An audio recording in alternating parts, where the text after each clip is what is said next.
40 years po nilang daladala ang kanyang kabaong sa kanilang paglalakbay.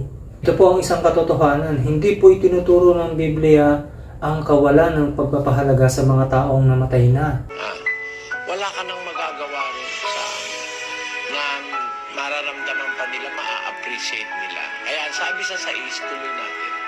So wala na tayong magagawa para sa kanila. Nothing can be done to a dead man or to a dead person.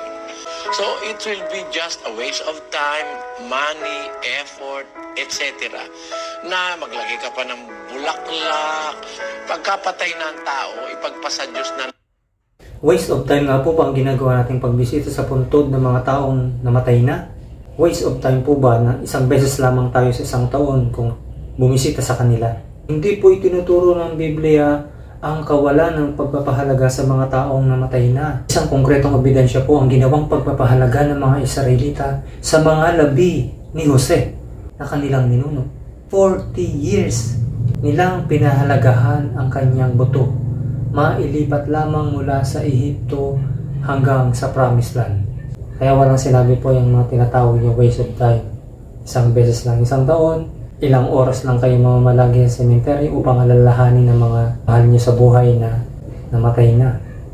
At take note, waste of time po ba ang 40 years na pagdadala ng mga Israelita ng buto ni Jose papunta doon sa Kanaan? Hindi po. Kasi sa New Testament, sa Hebrews 11:22, binanggit po doon na ito ay halimbawa ng malaking pananalig ni Jose.